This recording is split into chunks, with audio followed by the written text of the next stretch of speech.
Hello everyone, আসসালামু আলাইকুম। আজকে আমি তোমাদের সম্মুখে একটি গুরুত্বপূর্ণ ক্লাস নিয়ে চলে এলাম। এই ক্লাসটি আমি সর্বপ্রথমই তৈরি করেছিলাম।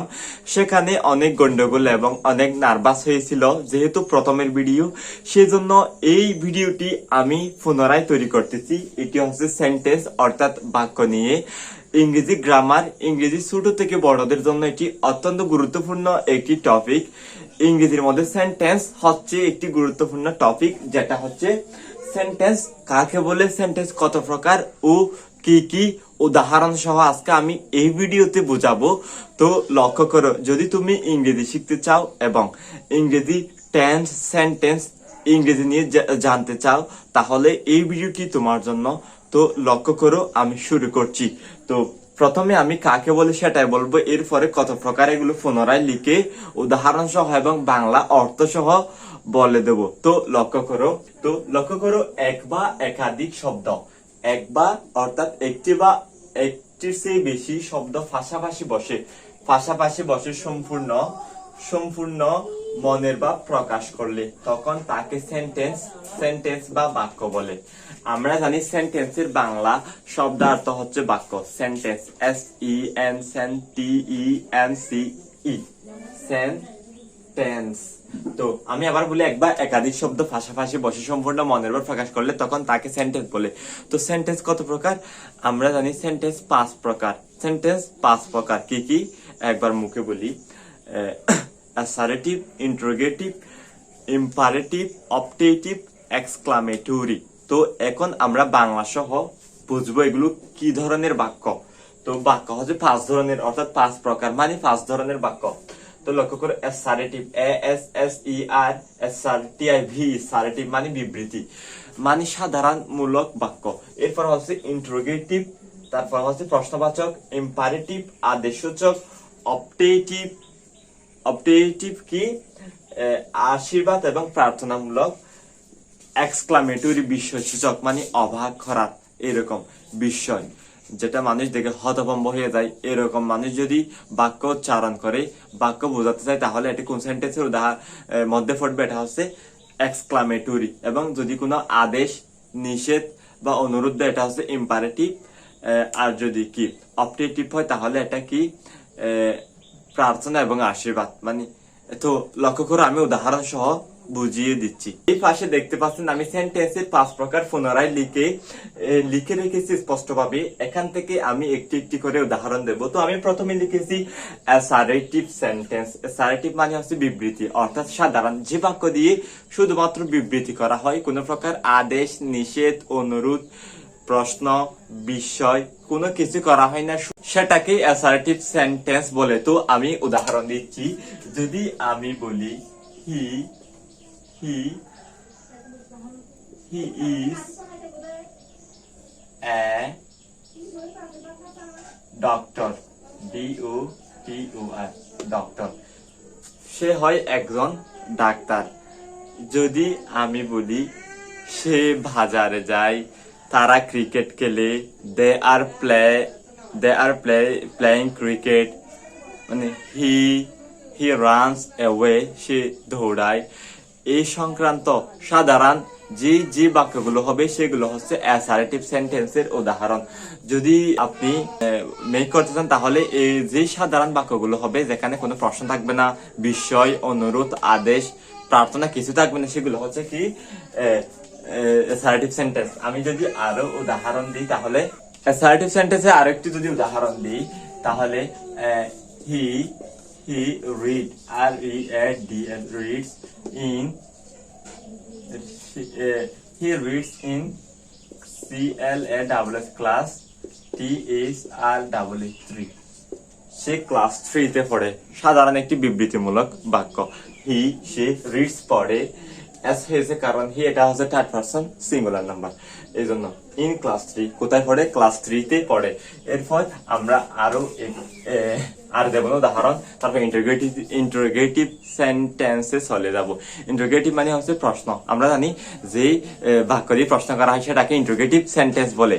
আলামত হচ্ছে, মানে চিহ্ন হচ্ছে ডাব্লিউএস কোয়েশ্চেন থাকবে বাক্যের শুরুতে, ডাব্লিউএস মানে হোয়াট, হোয়েন, হোয়ার, হাউ, অথবা বাক্যের শেষে অবশ্যই কি থাকবে, অথবা প্রশ্নবোধক এই বাক্যটি এই চিহ্নটি থাকবে, কোয়েশ্চেন মার্ক থাকবে অবশ্যই।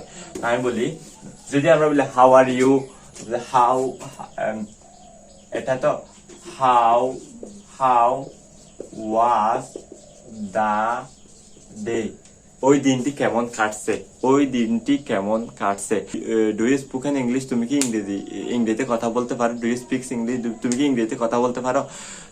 এই সংক্রান্ত যা দিয়ে প্রশ্ন করা হবে সাধারণত সেগুলোকে কি ইন্টারোগেটিভ সেন্টেন্স বলে আমি বলে দিয়েছি, আপনারা হয়তো বুঝতে পেরেছেন। তো এরপর আমি বলবো ইম্পারেটিভ, যেটা দ্বারা কি আদেশ, নিষেধ, অনুরোধ। যদি আমি বলি please, PLEASE, please help me, SLPE, help me, please help me, আমাকে কি করো, আমাকে সাহায্য করো, please help me, please help me, আমাকে সাহায্য করো। বুঝতেই পেরেছেন। এরপর আমি আরেকটি উদাহরণ দিচ্ছি, always, always speak, SPEAK, TRUTH, truth, সর্বদা সত্য কথা বলো, সর্বদা সত্য কথা বলো।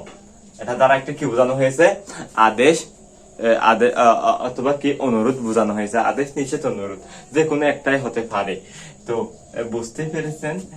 Always speaks truth, TRUTH, truth. তারপর হচ্ছে অপটেটিভ, আশীর্বাদ এবং প্রার্থনা। যেমন আমরা যদি বলি live long Bangladesh, live long live, LONG long, LIVE leave, BANLA Bangla, DES Bangladesh. Live long Bangladesh, Bangladesh দীর্ঘজীবী হও।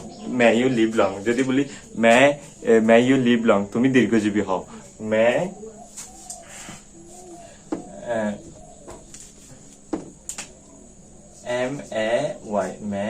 MAYOU লিভ লং, তুমি দীর্ঘজীবী হও।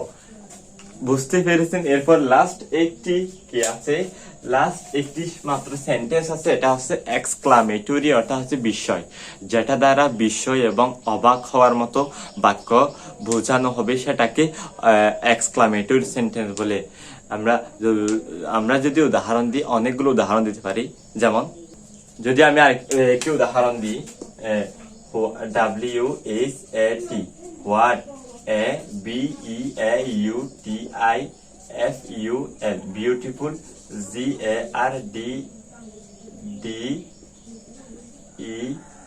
GARDEN, গার্ডেন, ইস হবে। এরপর এখানে কিন্তু অবশ্যই কি বিস্ময় সূচক চিহ্ন হবে, ডট বা বিন্দু, কিছুই বসবে না। বলছি what a beautiful garden is, এটা কত মানে কত সুন্দর বাগান। যদি বলি ও, দা ও এস, ও সো SAD, স্যাড, ও সো স্যাড, অবশ্যই। তো আবার বলি এক্সক্লামেশন মার্ক দেখতে হবে, যে এক্সক্লামেটরি সেন্টেন্স এর জন্য, অর্থাৎ হচ্ছে কি বিস্ময় সূচক এই চিহ্নটি অবশ্যই থাকতে হবে। এটা থাকলে আমরা বুঝে নেব যে এটি হচ্ছে এক্সক্লামেটরি সেন্টেন্স। তো আমি আশা করি বোঝাতে পেরেছি সকলকে। তো আমি আরো একবার বলি, অ্যাসার্টিভ বিবৃতি, একটি সাধারণ বাক্য। ইন্টারোগেটিভ, যেটা দিয়ে প্রশ্ন করা হবে, হোয়াট, হয়েন, হয়ার, হইস, হয়েন, এগুলো থাকবে। শেষে কিন্তু অবশ্যই কি থাকবে, প্রশ্নবোধক চিহ্ন থাকবে। প্রশ্নবোধক চিহ্ন মানে হচ্ছে এটি, আপনারা সকলে চিনেন। তারপর ইম্পারেটিভ মানে হচ্ছে আদেশ, অনুরোধ, আদেশ, যেগুলো দিয়ে আদেশ, নিষেধ, অনুরোধ করা হবে, এগুলো দিয়ে কি করা হবে, এগুলোকে কি বলা হবে, ইম্পারেটিভ সেন্টেন্স। তারপর অপটেটিভ, প্রার্থনা, আশীর্বাদ, কিছুক্ষণ আগে দিয়েছি। মে আল্লাহ লিভ লং, মানে আল্লাহ তোমাকে দীর্ঘজীবী করুক। তারপর হচ্ছে মে ইউ লিভ লং, তুমি দীর্ঘজীবী হও। লং লিভ বাংলাদেশ, বাংলাদেশ দীর্ঘজীবী হোক। এরপর হচ্ছে এক্সক্লামেটরি, বিস্ময়, ও বিশ্বসূচক চিহ্ন হবে, সুস্যাড, মানে সুস্যাড, দুঃখের বিষয়, মানে অবাক হয়ে যে বাক্যগুলো উচ্চারণ করা হবে সেগুলো হচ্ছে মূলত এক্সক্লামেটরি সেন্টেন্স। তো আজকের ভিডিও এই পর্যন্ত। আমি আশা করি বোঝাতে পেরেছি। এই ভিডিওটি আমি পূর্বে তৈরি করেছিলাম, যার কারণে যেখানে অনেক ত্রুটি এবং আমার কথা বলার মধ্যে কি অসাবলীল এবং অনেক জড়তা ছিল, সেজন্য আমি পুনরায় তৈরি করেছি এটি আমি হিউম্যানিটিস ফর হিউম্যানিটিস মানবতার খাতিরে তৈরি করতেছি। ইট হ্যাজ নো বেনিফিট, মানে it has no feedback to me, এখানে কোনো কিছু নেই। তো আশা করি বুঝতে পেরেছেন। আজকে ভিডিও পর্যন্ত। সবাই সুস্থ থাকবেন and don't forget subscribe my channel. আমি আছি আকরাম শহীদ, আপনারা দেখছেন আকরামস ইংলিশ স্কুল। তো দেখা হবে অন্য কোনো ভিডিওতে। আসসালামু আলাইকুম।